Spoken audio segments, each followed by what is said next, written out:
The invested agents, as they are, it's the name of your team. Is that it? So like when you say the business, it's your real estate investing business, which something separate from it, right? Yeah. So Invested Agents was born at, my wife and I, we did a local event. We've been doing it for years, and COVID shut that down.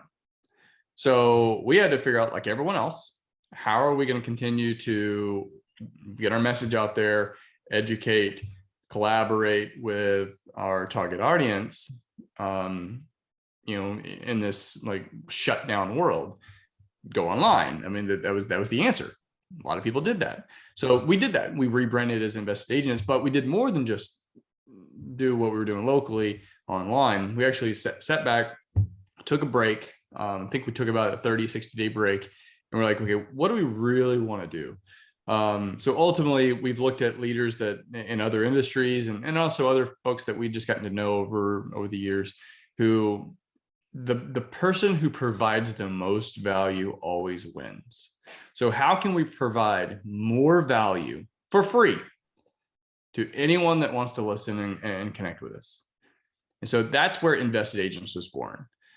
Providing agents the information, resources, and tools that they need to increase their income, build wealth, and ultimately create the lifestyle that they deserve. That's what we're working on for ourselves. Mm-hmm.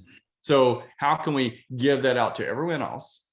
If they want to work with us, cool. If they've got a deal that they want to run by us, cool. If we've got a deal in Seattle that I'm not buying, but there's someone on the team or in the collaboration or whatever, we can pass that along to them. Great. And like just whatever we can do to help other agents understand, because this is the part that really, it confuses me, but I still understand why it is, because it exists outside of real estate too. But just take realtors, for example. Most realtors will go 20 years. Like if they're in the business for 20 years, they'll sell a lot of houses and they'll never buy one investment property.